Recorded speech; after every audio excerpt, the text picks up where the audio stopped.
Varicose veins కి సరైన చికిత్స కోసం సంప్రదించండి ఎవిస్ హాస్పిటల్. నమస్తే, మీరు చూస్తుంది సుమన్ టీవీ. నేను మీ కీర్తి. నాతో పాటు ప్రముఖ ఆస్ట్రాలజర్ బ్రహ్మశ్రీ నందిపట్ల శ్రీహరి శర్మ గురువు గారు ఉన్నారు. నమస్తే గురుగారు. వాగర్థావివ సంపృక్తౌ వాగర్థ ప్రతిపత్తయే జగతః పితరౌ వందే పార్వతీ పరమేశ్వరౌ. సదాశివ సమారంభాం శంకరాచార్య మధ్యమాం అస్మదాచార్య పర్యంతం వందే గురు పరంపరాం. ఆదిత్యాయ చ సోమాయ మంగళాయ బుధాయ చ గురు శుక్ర శనిభ్యశ్చ రాహవే కేతవే నమః. శృంగేరి జగద్గురు పీఠాధిపతులకి, కంచి పీఠాధిపతులకి నమస్కారములు తెలియజేసుకుంటూ కార్యక్రమాన్ని ప్రారంభిద్దాం. గురుగారు, సంవత్సరానికి 24 ఏకాదశులు వస్తూ ఉంటాయి. ఒకదానికి ఒకటి పరమ పవిత్రమైనదని చెప్తూ ఉంటాం. కానీ పుష్యమాసంలో వచ్చే ఈ ఏకాదశికి చాలా విశిష్టం ఉంది. ఏ రకమైన సంకల్పమైనా ఒక్కసారి చెప్పుకుంటే నెరవేరుతుంది అని చెప్తున్నారు. ఎందుకు పుష్యమాసంలో వచ్చే ఈ ఏకాదశికి అంత ప్రాధాన్యత? అసలు ఎవరెవరికి వర్తిస్తుంది? ఎలా సంకల్పం నెరవేర్చుకోవాలనుకుంటున్నారు? పరిహారాలు, మేమేమైనా నియమ నిష్టలతో చేయాల్సిన పనులు ఏమైనా ఉంటే దయచేసి తెలియజేస్తారా? తప్పకుండానమ్మా. ఇప్పుడు ఈ పుష్యమాసంలో శుక్లపక్షంలో వచ్చే ఏకాదశి పుత్రదా ఏకాదశి. అంటే పుష్యమాసంలో వచ్చే ఏకాదశికి చాలా ప్రత్యేకత ఉంది. గుర్తుపెట్టుకుంటే ఈ సంబంధించినటువంటి ఏకాదశి పుత్రదా ఏకాదశి.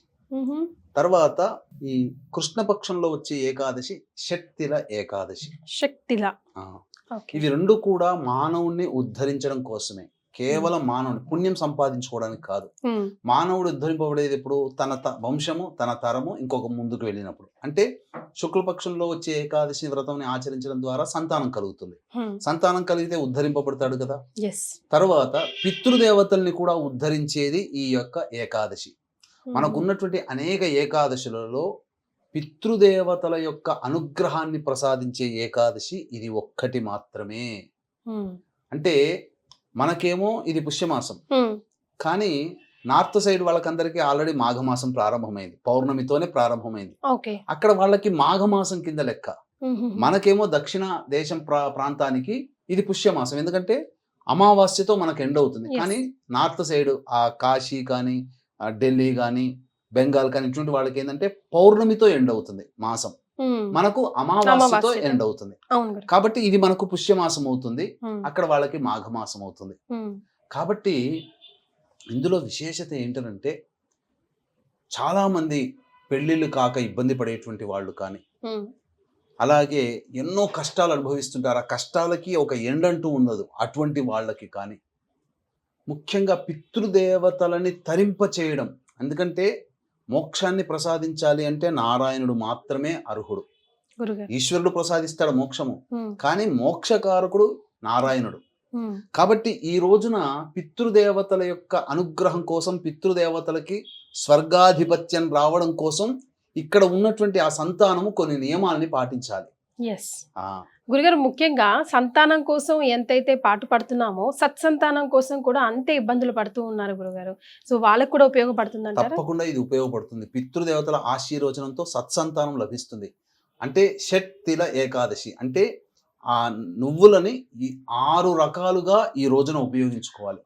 షట్తిల అంటే 6 రకాల నువ్వు, తిల్ అంటే నువ్వులు కదా గురుగారు హిందీలో. ఈ నువ్వులని 6 విధాలుగా మానవుడు ఉపయోగించాలి ఏకాదశి రోజున. అసలు చాలా మందికి అమ్మ కీర్తి ఈ ఏకాదశి వ్రతాన్ని ఎలా ఆచరించాలో చాలా మందికి తెలియదు. ఏకాదశి రోజున మాత్రం ఉంటారు. అసలు ఏకాదశి వ్రతాన్ని ఎలా ఆచరించాలంటే దశమి రోజు రాత్రి ముందు, ఏకాదశి ముందు దశమి కదా, ఆ రాత్రి ఎటువంటి ఆహారం తీసుకోకుండా నిరాహారంగా ఉండాలి. పాలు, పండ్లు, ఇతర పదార్థాలు తీసుకోవచ్చు, కానీ వండిన భోజనము పనికిరాదు, దాంపత్యము పనికిరాదు. దశమి రోజు రాత్రి. తర్వాత తెల్లవారు ఎలాగో ఏకాదశి వస్తుంది కదా, ఆ ఏకాదశి రోజున ఉదయాన్నే లేచి 6 రకాలైనటువంటి నువ్వులని 6 రకాలుగా వినియోగించుకోవాలి. ఏకాదశి రోజున చాలా మందికి తెలిసిందే ఎటువంటి భోజనము ఆచరించరు, కానీ ఈ రోజున నీటిలో నువ్వులు నానబెట్టి ఉన్నటువంటి వాటి నీటిని తాగాలి. మొట్టమొదలుగానే స్నానం చేసే విధానం ఎలా ఉంటుందంటేనమ్మా, తిలల్ని బకెట్లో నీళ్లు పోసుకుంటారు కదా, ఆ నీళ్లలో నల్ల నువ్వులు వేసి ఆ నీళ్లతో స్నానం, అంటే శరీరం నుంచి ఆ నల్ల నువ్వులు జారువాడాలి. లేదు అందరూ షవర్లో పెట్టుకుంటారు, కొన్ని నీళ్ళలు తల మీద వేసుకొని షవర్ మీద స్నానం చేసిన ఆ యొక్క శరీరం నిండా తిలలు ఇలా ఉండాలి. చిల్లలు అంటే ఆ, నువ్వులు. ఆ. ఎస్. తర్వాత స్నానం చేసిన తర్వాత శుచి అయిన తర్వాత నువ్వులు పిండిని ఒంటికి రాసుకోవాలి ఆ రోజు, ఓ, స్నానం చేసిన తర్వాత. స్నానం చేసిన తర్వాత. ఓకే. ఇది రెండవది, ఆ విధంగా ఉండాలి. ఇక మూడవది, స్నానం చేయగానే ఆ నల్ల నువ్వులను అలా ఒంటికి రాసుకుంటారు కదా, పిండి ముద్దను రాసుకున్న తర్వాత తులసి చెట్టు దగ్గర విష్ణు ప్రతిమ కానీ చిత్రపటం కానీ లేదా తులసి చెట్టు దగ్గర అష్టదళ పద్మం వేయాలి. వేసిన తర్వాత అక్కడ అందులో ఆవు నేతితో దీపారాధన చేసి విష్ణు ప్రతిమ గనుక ఉంటే విష్ణు సహస్రనామ పారాయణం చేసి విష్ణు అష్టోత్తరముతో తిలలతో స్వామివారి పాదాల దగ్గర వేయాలి. అర్చనలాగా చేయాలి, తిలలతో అర్చన చేయాలి. ఇది మూడవ రక విధానం. తర్వాత మనకు ఆ రోజున మంచినీరు తీసుకోవచ్చు, తప్పులేదు. ఏకాదశి రోజున మంచినీళ్ళు తీసుకోవచ్చు. ఆ మంచినీళ్ళలో నువ్వులు నానబెట్టినటువంటి నీటిని ఆ నువ్వులతో సహా మనం తీసుకోవాలి ఎప్పుడు తాగినా. ఇది 4వ విధానం. ఇక 5, 6 విధానాలు మాత్రం చాలా అద్భుతమైనటువంటివి. ఇది చేతనైన కొలది, శక్తి కొలది వాళ్ళు చేయాలి. వీక్షించేటువంటి ప్రేక్షకులకి గమనిక, ఈ నెల 29వ తారీఖు రోజున మౌని అమావాస్య లేదా చొల్లంగి అమావాస్య అని అంటారు. ఇది చాలా ప్రభావవంతమైంది ఈ సంవత్సరం. ఎందుకంటే అమావాస్య రవి మాత్రమే ఉంటాడు, కానీ చంద్రుడిలో చక్కటి నక్షత్రం శ్రవణ నక్షత్రం ఆ రోజున ఉంది. కాబట్టి రవి చంద్రుల సమాగమం ఈ అమావాస్య అత్యంత ప్రభావవంతమైనది. దీన్ని దృష్టిలో పెట్టుకొని మానవులకి అనేక రకాల కష్టాలు వస్తాయి. కోర్టు సమస్యలు, శత్రు సమస్యలు, ప్రయోగ బాధలు, అలాగే ఈ సంబంధించినటువంటి వివాహ సమస్యలు మరియు ఉద్యోగపరమైనటువంటి సమస్యలు, ఆర్థికపరమైన సమస్యల నివారణకి దశమహావిద్యలలో భాగంగా ప్రత్యంగిరా హోమం, బగళాముఖి హోమం, ధూమవతి హోమం, వారాహి హోమం, రాజశ్యామల హోమాలు పర్ హెడ్ 2100కి చేయించడం జరుగుతుంది. అవకాశం ఉన్న వాళ్ళు కార్యక్రమ తదనంతరం కాంటాక్ట్ చేసి మీ గోత్రనామాలు నమోదు చేసుకోవచ్చు. ఇక 4 విధాలుగా నువ్వులను ఎలా వాడాలో ఈ ఏకాదశి రోజున చెప్పాను కదా. 5వది, నువ్వులని బ్రాహ్మణుడికి దానం చేయాలి.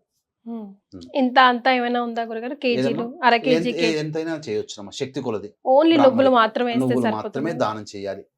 లేదు దానం ఎవరు తీసుకోలేకపోతే హోమం చేసుకోవాలి ఏకాదశి రోజున. ఏకాదశి రోజున చాలా ప్రధానమైనటువంటిది ఏంటంటే హోమం చేయాలి. హోమం చేసినప్పుడు దానము చేయవచ్చు, హోమం కూడా చేయవచ్చు.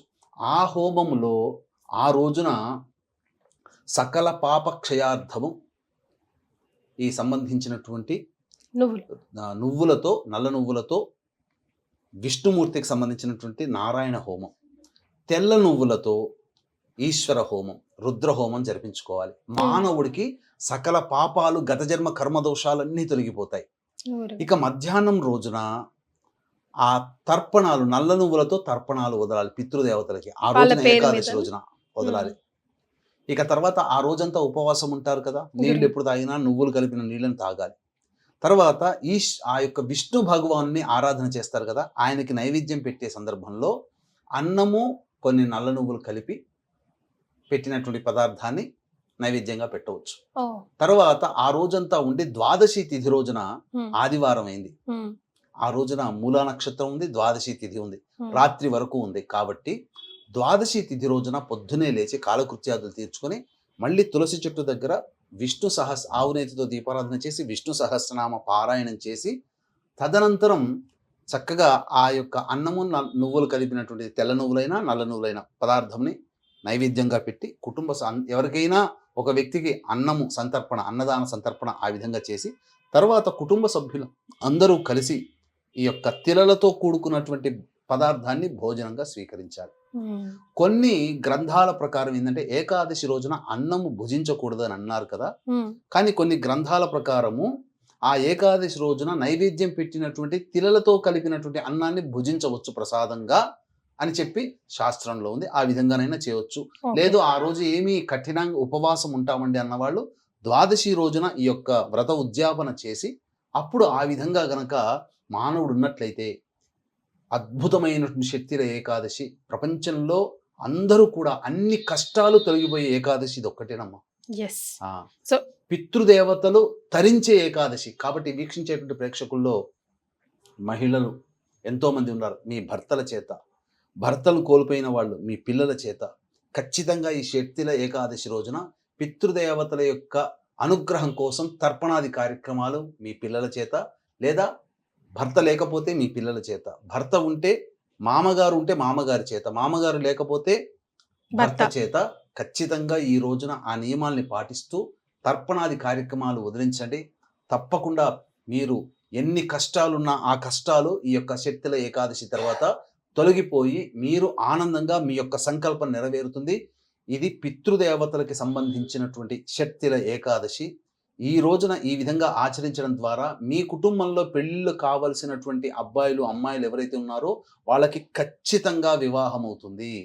అలాగే సంతానం కలగనటువంటి దంపతులు ఉంటారు కదా, మీ కోడళ్ళకి, కొడుకుకి, అల్లుడికి, కూతురికి ఖచ్చితంగా సత్సంతానం లభిస్తుంది. ఎందుకంటే ఇది పితృ ఏకాదశి అని అంటారు దీన్ని.